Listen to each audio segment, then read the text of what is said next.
नवरात्रि में कन्या पूजन का महत्व।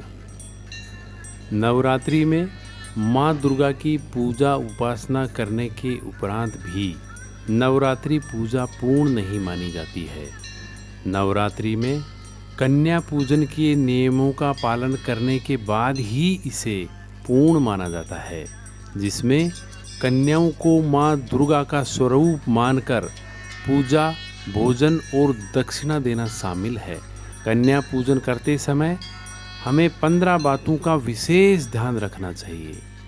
पहली, 2 से 10 वर्ष की आयु की 9 कन्याओं को आमंत्रित करें। जिस भी दिन आप कन्या पूजन करने वाले हैं, उससे एक दिन पहले कन्याओं को उनके घर जाकर सम्मान के साथ आमंत्रित करना है। दूसरा, ध्यान रहे कि आपको 9 कन्याओं समेत एक बालक को कन्या पूजन के लिए आमंत्रित करना है, जिसे भैरव भैया माना जाता है। तीसरा, जब ये कन्याएं कन्या पूजन के दिन घर पर पधारती हैं, तो सबसे पहले दूध या पानी से उनके हाथ और पैरों को धोना है। चौथा, इसके बाद कन्याओं के पैर छूकर उनसे आशीर्वाद लेना है। पांचवा, इसके बाद कन्याओं के लिए तैयार किए गए आसन पर उन्हें ससम्मान बिठाएं। नंबर 6, अब कन्याओं को तिलक और अक्षत लगाएं। इसके बाद उनके हाथों में कलावा बांधें। 8, इसके बाद इन कन्याओं की आरती करें। 9, आरती करने के बाद कन्याओं के समक्ष भोजन परोसें।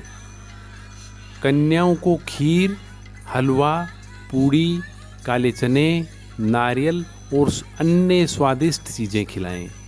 10वां, अब माता रानी का नाम लेकर कन्याओं को भोजन का सेवन करने का अनुरोध करें।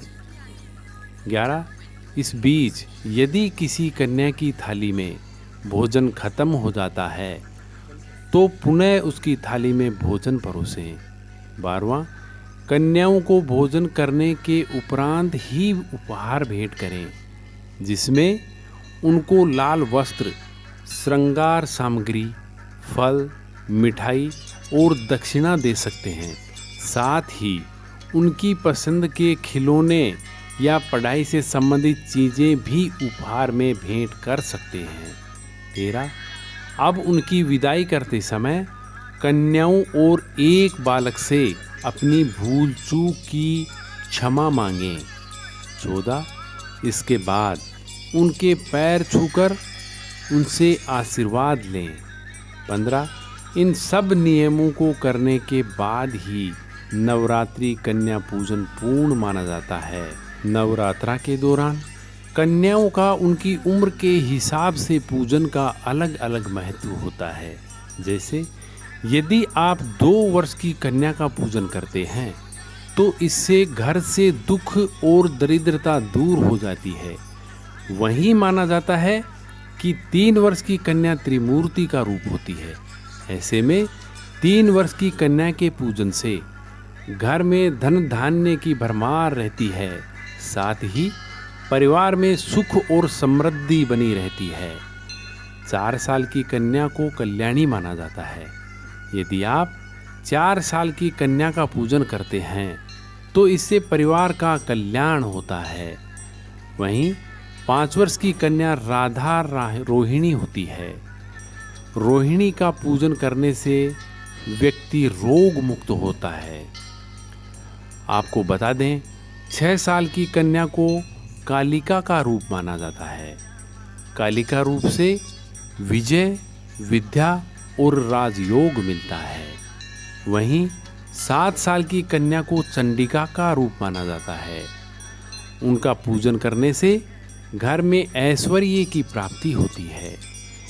यदि आप कन्या पूजन के दौरान 8 वर्ष की कन्या जिमाते हैं, तो वह सांभवी कहलाती है। इनको पूजन से सारे विवाद में विजय मिलती है। 9 साल की कन्याओं को दुर्गा का रूप माना जाता है। इनका पूजन करने से शत्रुओं का नाश हो जाता है। साथ ही 10 साल की कन्या सुभद्रा कहलाती है। इनका पूजन करने से भक्तों की मन की इच्छा पूर्ण होती है। जय माता दी।